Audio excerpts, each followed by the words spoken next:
كده، ازيكم عاملين ايه؟ يا رب تكونوا بخير وفي احسن حال. جيت لكم النهارده فيديو جديد ان شاء الله باذن الله. النهارده هحضر معاكم شنطه السفر لان انا خلاص مسافره يا جماعه. هتقولي ايه بقى مسافره فين؟ هقول لكم مسافره مرسى مطروح. مصيف طبعا.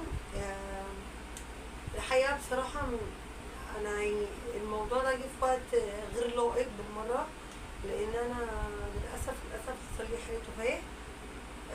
جوز خالتي توفى الله يرحمه. جه فجأة واحنا والله كنا حاجزين من الأول، يعني حاجزين طبعا انتوا عارفين لما بتحجزوا مصيف أو كده فبتبعتوا الفلوس موبي كاش. فالمشكلة ان احنا حاولنا ان احنا نرجع الفلوس ما عرفناش، وانا طالعة مع جوزي، يعني مش طالعة مع أهل أمي أو أهل أبويا، فأنا طالعة مع جوزي. بس فحاولنا أجلنا أصلا ان احنا كنا مسافرين يوم التلات. مش عارفه اليوم ده الفيديو ده هينزل لكم امتى بصراحه، يعني قبل ما اسافر ولا ما اسافر وارجع مش عارفه. بس فبقول لكم ان احنا اللهم صل على النبي اجلنا السفر يعني كام يوم كده، وبعدين ما عرفناش ناجل اكتر من كده، لان انتوا طبعا عارفين ان احنا داخلين على يعني احنا خلاص في 9 قبل ما نسافر ونرجع 10 طبعا خلاص يبقى الجو برد، مش هينفع ان احنا طبعا نروح في حته، وطبعا جوزي وراه حاجات وكده فمش هينفع. بس فالحمد لله قدر الله ما شاء فعل وربنا يرحمه يا رب. وانا والله العظيم انا مش عارفه، يعني بصراحه انا كنت متحمسه جدا للسفر، بس دلوقتي بصراحه بقيت يعني محبطه ومش عارفه بصراحه، بس انا غصب عني ومضطره. المهم الحمد لله على كل حال. لو بقى اول مره تشوفي القناه بتاعتي متنسيش تعملي اشتراك وتعملي لايك، تكتبوا لي كومنتات عشان تشجعوني ان اعمل لكم فيديوهات. وشكرا قوي قوي قوي قوي على الدعم بتاع الفتره اللي فاتت او الفتره دي. يعني انا الحمد لله مبسوطه جدا جدا جدا ان انا بقى في عندي تفاعل. ويعني انا لحد دلوقتي في فيديو روتين اخر مره، طبعا دي معجزه انك لسه قناه صغيره، فجاب لي لحد دلوقتي 4000 ساعه 4000 ساعه ايه 4000 مشاهده، فدي حاجه حلوه جدا بالنسبه لسه انا قناه صغنطوطه. ومبسوطه جدا ان انا كملت 1000 مشترك. احمدك واشكر فضلك يا رب، ده فضله ونعمه من عند ربنا. فالحمد لله على كل حال. مالكوش دعوه بالكركبه اللي حواليا وشنطه السفر اهي، وعارفه ان هي مش هتكفي، بس انا ايه يعني هحاول اخليها تكفي، بس دي مش معانا خالص. بس كده تابعوا الفيديو الاخر، وان شاء الله نروح نرجع بالسلامه، وان شاء الله هعمل لكم فلوجات حلوه هناك، وهعيشكم يعني ايه هعيشكم اللحظه كانكم معانا بالظبط. وان شاء الله باذن الله نروح نرجع على خير. ويلا بينا بقى ايه نبتدي الفيديو بتاعنا نحضر شنطه السفر.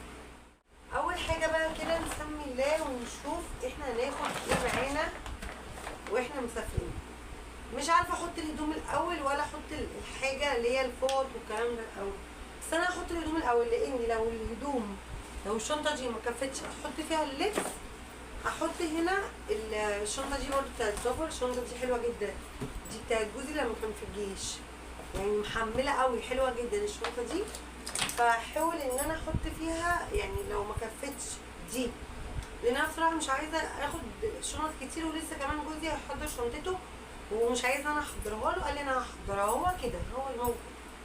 المهم ف زي ما قلت لكم احط هنا الهدوم، ولو ما كفتش هحط هنا ايه الفوط، وممكن بقى ايه احط الشوزات يعني. تمام. اول مره في حياتي كلها احضر شنطه سفر ليا انا. حضرت شنطه سفر بس مش ليا، وما كانش مصيف، لا كانت ناس بتطلع عمره او حاجه وكده. فانا النهارده هحضر شنطه السفر بتاعت المصيف اللي جه في وقت استغفر الله العظيم يا رب. الحمد لله على كل حال. خلاص يلا عشان ما اطولش عليكم، تعالي نبدا كده نقول بسم الله الرحمن الرحيم ونشوف احنا هناخد ايه معانا. هحط هدومي اخر حاجه. بصوا انا حاطه الحاجه كده ليه؟ على فكره الحاجات دي كلها نضيفه، وحتى لو اتكسرت مش مشكله، ان انا هاخد ايه هاخد المكوى معايا. ماشي. اول حاجه انا هاخد السوت ده معايا. تمام. ده جديد على فكره، ماشي. ده جديد، انا هاخده معايا هطبقه بقى ايه تطبيقه كده احترافيه علشان يكفي الشنط. بصوا، او على المتشقلب. انا هخليه على المتشقلب ليه؟ علشان لما يعني ايه ما يطربش، يعني فاهمين؟ هي دماغي كده تمام. وليه الحزام بتاعه ماشي. اعمله رول كده واحطه كده ايه على جنب. اوكي. تاني طقم هلبسه البنطلون البيج ده شارلستون. جماعه انا نسيت اقول لكم حاجه بس اقولها لكم في اخر الفيديو، وانا اصلا عماله افكر بقالي كام يوم فيها ان انا اقولها لكم ونسيت. ده تمام، يعني بقالي كام يوم بفكر ان انا اقولها لكم ونسيت برضه. يعني المفروض كنت اقولها في بدايه الفيديو بس هقولها في نهايه الفيديو. بس خليكي معايا وشوفي انا هاخد معايا ايه وانا مسافره. عايزه اقول لكم ان انا تعبانه جدا ومرهقه جدا. ده شميز برضو، انا بخلي كل حاجه ايه على الشقلوب يعني مش مهم. زي ما قلت لكم انا هاخد ايه المكوه معايا علشان لما احب اكوي. في حاجات على فكره لسه برضو هاخدها معايا بس في الغسلايه، يعني في المبلوله في المنشور. انا مسافره بكره يا جماعه الفجر. النهارده انا هحضر شنطتي بس تمام. ده تاني طقم. تالت طقم احنا هنقعد ان شاء الله باذن الله 3-4 ايام فاهمين. فانا مش عارفه السوت الاسود ده برضو جديد. بصوا انا بحب الحاجات الواسعه قوي يعني ماشي. ده هاخده برضو معايا، ده برضو على الشقلوب. بحب الحاجات المريحه دي اهو.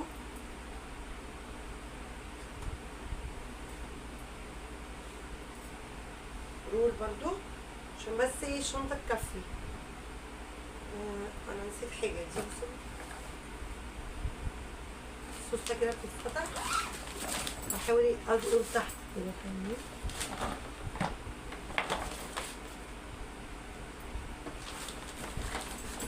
رب الشنطه دي تكفي ومحتاجش شنطه تاني ماشي. ادي التلات طقمه بتوع. هاخد بقى ايه حاجات احتياطي زي مثلا الشميز البيبي بلو ده، بحب اللون ده قوي تمام اهو. الشقلوب برضه ماشي. بصوا انا اللهم صل على النبي، هدوم البيت هاخدها للنوم، يعني مش هاخد بيجامات اقعد بيها ولا اي حاجه. هلبس اسدال طول ما انا في البيت. ليه؟ لان احنا مش هنكون لوحدنا تمام، فاكيد مش هكون على راحتي. يعني انا مش هقعد كده. بصوا بقى، بصوا دي انا بقى تلاقوا ايه بقى في شنطتي دايما فكه كده. بسم الله. فضه، فانا هسيبها حلوه فضه حلوه. ودي التوه بتاعت غزل هنا، وقلم الروج ده. والشنطه دي يا جماعه بتاعت الطقم اللي هو البيج اللي انا وريتهولكوا ده ماشي. فانا برضو ايه هاخدها معايا عشان ما بعرفش البس حاجه من غير شنطه كده. بحس ان انا مش عارفه، يا رب بس ايه ما تتطبقش تمام. ادي دي هدومي انا، غير بقى الطقم اللي انا مسافره بيه طبعا. بس بكره هوريهولكوا يعني، لاني وانا مسافره ان شاء الله هعمل لكم ايه، هعمل لكم فلوج. والتريننج ده جديد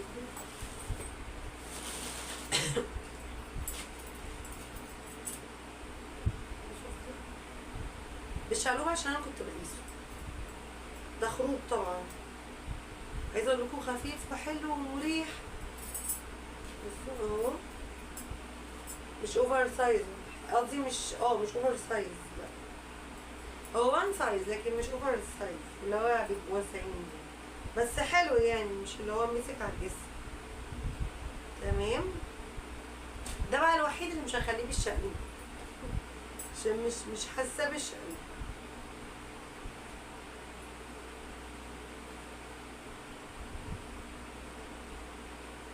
اوكي اوكي اهو بصوا يا جماعه. عارفين يا جماعه انا بفكر في ايه؟ انا بفكر في لما ارجع، لما ارجع بقى واجي بقى افضي الشنط دي بقى واغسل الغسيل ده. ايه والله ما شايله اهم حاجه غير كده. بصوا نقول برضو كده وهحطه ايه مع الهدوم هنا. هاخد شنطه بيضه معايا بس دي بقى انا هلبسها برضو وانا رايحه. وكمان هلبس ايه الصندل ده اهو، جايباك دي برضو هلبسه وانا رايحه. واصلا رجلي ورمه فيعني الحمد لله. بصوا انا هخلي الهدوم دي كده تحت لان دي هدوم خروج فمش دي اللي انا هطلعها اول حاجه. تمام. معايا هنا المايوه. بصوا انا هسيبه دلوقتي ان انا عايزه اقيسه. هو اسود ساده خالص. تبقوا تشوفوه بقى ايه في الفيديوهات. هسيبه في الاخر عشان انا عايزه اقيسه بصراحه. لان جبت واحد طلع ايه هو عشان سلوبات فانا طويله، هو يعني جاي على جسمي بس قصير، السلوبات قصيره فاهمين؟ فرجعته وجبت ده. هو الشكل بس يعني اه ده المايو بتاع اسد. مش عارفه هو وسع من فوق مش عارفه اعمل كده ليه. فكرني بمحمد النجي في فيلم يوم ورا يوم حبيبي. هو ده. ماشي هاخده معايا طبعا اساسي. وايه تاني؟ انا حاطه حاجات بس كده قدامي عشان ما انساش حاجه فاهمين يعني. والمايو ده بتاعي يبقى بتاعي بتاع اسد برضو. اوكي اوكي. هنا ماشي اهو المايوهات بتاعت اسد. مايو غزوله القمر. بصوا بقى اوعى بقى. بص ما حبيتش ان انا اجيبه لها اللي هو بالكيني ده علشان جسمها ما يعني ما يتهراش كده فاهمين. بس كده اهو منخوها. وايه تاني ده بتاع المايو بتاعي الشال ده برضو ايه لما تطلعي البحر كده تربطيه على وسطك هتبقوا برضو تشوفوه. طبقوا كده. انا ما كنتش متحمسه بس دلوقتي اتحمست مش عارفه ليه. فهطبقه برضو كده خليه اوكي اوكي. فاضل بقى ايه هدوم بقى الخروج بتاعت اسد وغزل اللي هم هاخدهم معايا. السلوبيت ده بتاع غزوله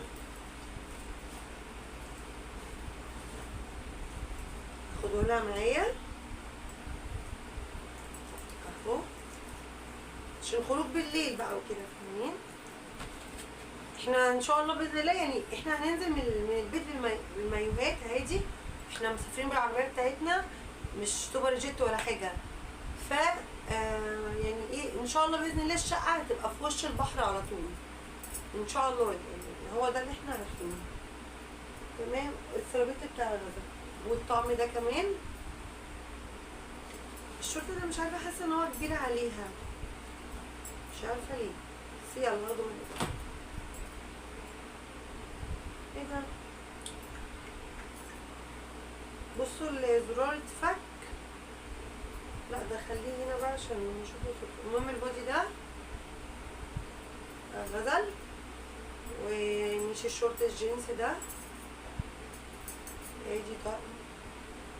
ادي طقم اتنين ماشي. هاخد لها برضو شورت تحت شورتي. وفي ايه تاني والسلوبيت ده وغير بقى اللي هي هتسافر بيه. بصوا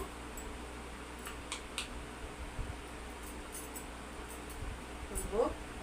وايه تاني يا بنتي يا غزوله عشان بقى ايه يعني ما ندمش بقى. فانا باخد بالزياده لو يا ريتني كنت جبت لها ده يا ريتني كنت خدت لها. وده الفستان بتاعها ده القمر ليه حزام بس مش عارفه الحزام بتاعه في الدولاب عشان سالي ان هو بالحزام بيبقى ايه، بيبقى احلى يعني. تمام. مش عارفه وصلت الدقيقه كام، الدقيقه ال 12. ف مش عايزه الفيديو يبقى ده طويل. وكمان فستان غزول اهو. ماشي كده. ايه فاضل ايه تاني؟ دوم اسد بقى، الباقي كانت دوم اسد. الطقم ده فين الشميز بتاعه؟ الطقم ده بتاع اسد اهو. هنا برضو. وفستان ده غزل برضو. ايه ده، انا كده واخده حاجات كتير قوي. ممكن اشيل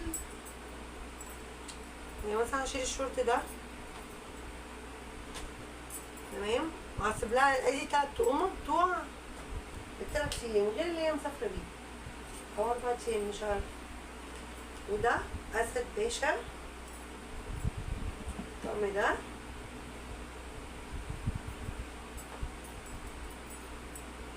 اسد وحشني قوي يا جماعه. من امبارح عند حماتي وعمال يقول شو وحشني. بس انا للاسف يعني سايباه علشان خاطر اللهم صل على النبي. عشان خاطر انا ايه مش فاضيه بصراحه يعني، بحضر بقى، وكنت اصلا بجيب حاجات لسه جايه والله من بره. تمام. فين الشورت بتاعه؟ الشورت بتاعه ده بيبي بلو، بس هو باين ابيض في البتاع. ايه ده في شورت حاجات تانية هاخدها الاسد. لسه اسد موله كبير. انا شايفه ان انا ماخدش الهدوم دي كلها معايا الاسد يعني، بفكر اسيبه الطقم ده يعني. في شورت ابيض هو هيلبسه، والتيشيرت ده هاخده ايه، بصوا هو ده ايه يعني، ايه او كده احتياطي يعني. انتوا عارفين الاطفال يعني ممكن ان هو تتبهدل. فانا عشان ما اقولش يا ريت اللي جرى مكاني. ماشي.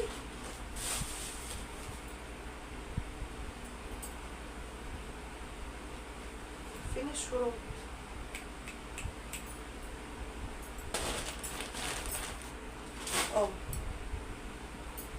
اسد بقى. اسد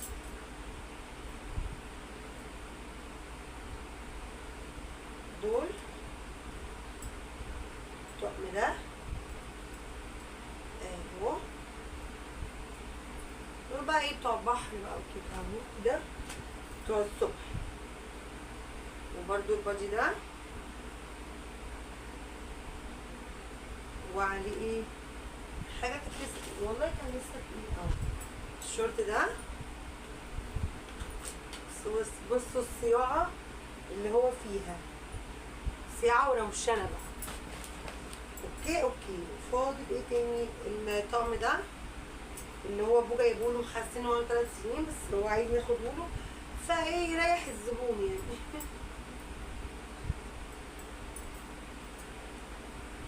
اوكي. والبوكسر ده اللي هو مش عارف ايه بقى في بوكسر البوكسر الاسود ده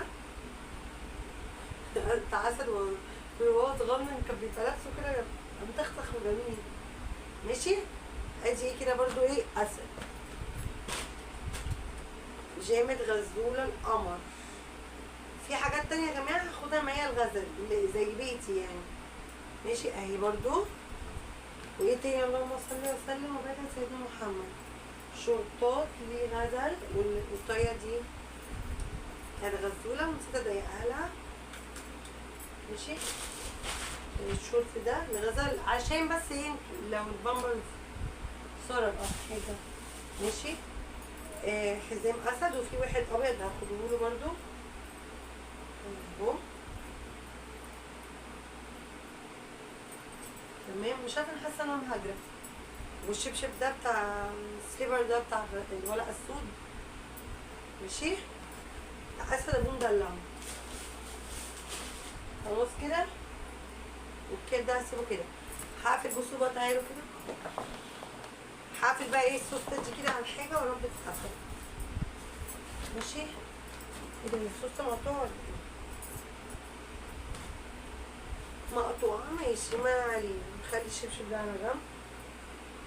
فاضل ايه؟ ان شاء الله هتكفي باذن الله، عشان بصراحة مش عايزة اخد شنطة تانية. الشورت اهو بتاع البت غزولة، في حاجات تانية اخدها لها معايا زي ما قلت لكم بتاع البيت بقى. البشكير ده هاخده معايا ماشي. الفوطة دي فوطتين هاخدهم معايا. بصوا الفوط دي، لا دي هغير عشان دي مش عارفة، دي مستعملة. انا عندي جديد طبعا، بس انا مش حابة الجديد. ليه بقى؟ علشان الجديد ما بينشفش. انتوا عارفين الفوطة لما تكون جديدة ما بتنشفش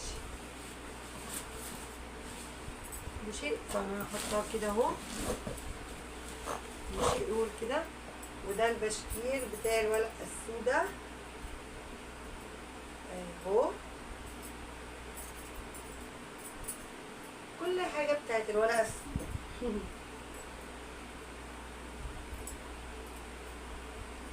كده كده كده اهو. والفوطة دي ليا.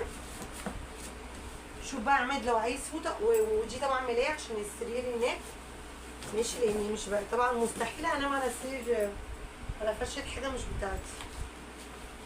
فاضل ايه؟ اللهم صل وسلم على سيدنا محمد.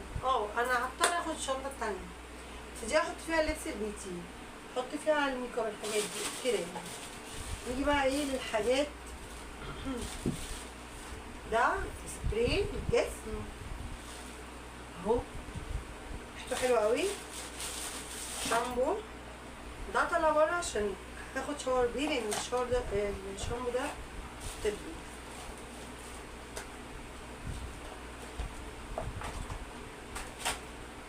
انا كده شروق حلوة قوي. ده خليه بره عشان هاخد بيه لما اجي اخد شاور، يعني هستعمله عشان ده شامبو طبي ماشي.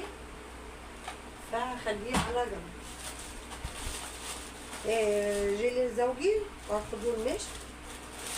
فرشتين اسنان، مش بقول لكم احنا محضرين جيل معجون اسنان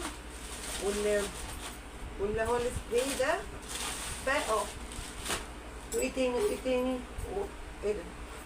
انا عايزه افتكرت. بصوا فين البتاع ده؟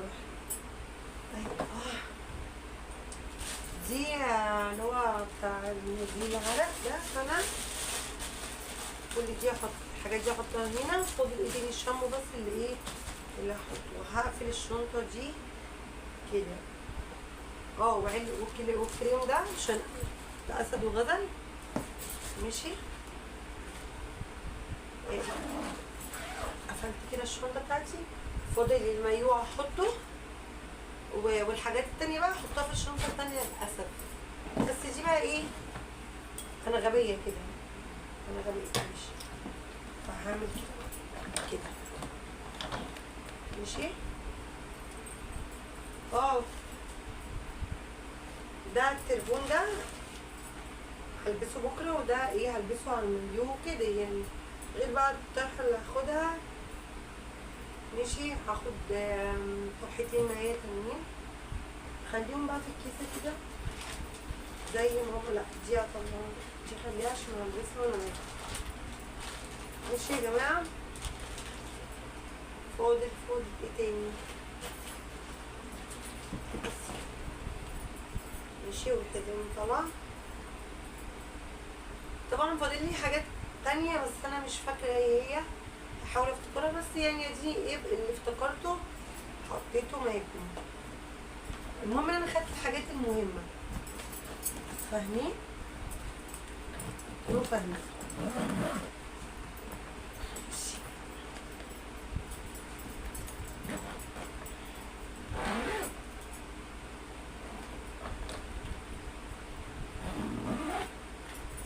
هي دي الشنطة والحمد لله. هسيبك لما انا عشان اخد بس سكرين، عشان اخد ايه الصورة المصغرة بتاعت الفيديو. لهوي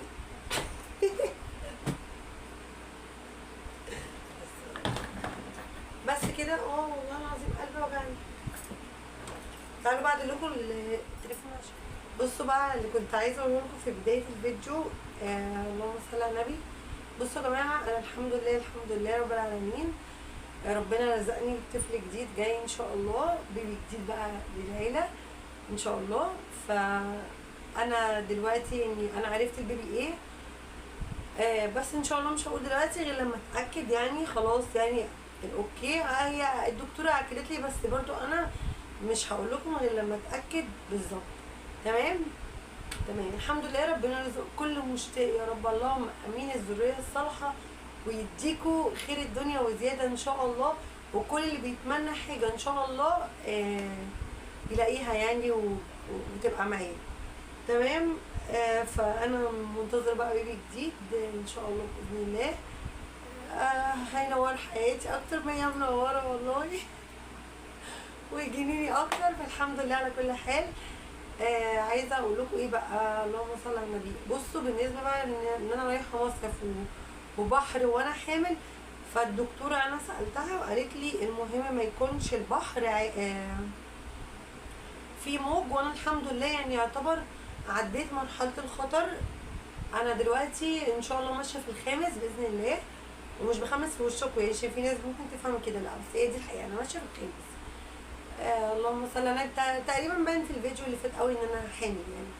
فالدكتوره قالت لي تمام روحي واتبسطي، بس ما تعمليش مجهود جامد، ما تلعبيش يعني مجهود بقى اللي هو الشربات اللي في البحر دي عارفينها، لا طبعا مش هينفع، ولا بقى الالعاب ولا الحاجات دي. ولكن البحر عادي. المهم بس ان يكون البحر ما فيهوش موج عشان خاطر بطني وظهري والكلام ده بس. فالحمد لله يعني. وانا والله العظيم اقسم بالله انا الموضوع اللي حصل والظروف اللي حصلت لي دي ما كنتش حابه ان انا اموت خالص، بس ما بجد حيله، انا الامر مش في ايدي للاسف.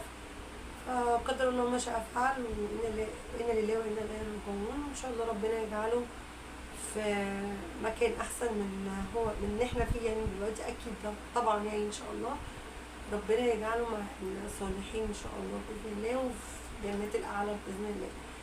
بس كده ده كان الفيديو بتاعي النهارده، يا رب يكون عجبكم. ما تنسوش اللايك والسبسكرايب والشير للقناه، وشكرا تاني على الدعم اللي انتوا بتدعمولي. مبسوطه جدا جدا جدا جدا. احمدك واشكر فضلك يا رب، ان شاء الله اللي جاي احسن.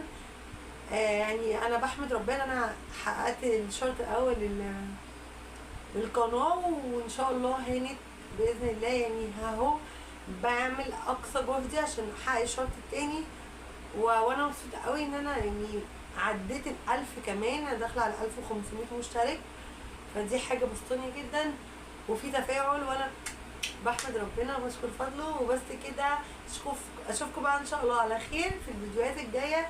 ادعوا لي دعوه حلوه من قلبكم، ربنا يديكم خير الدنيا وزياده، وما يجيبلكوش حاجه وحشه ابدا يا رب. باي باي.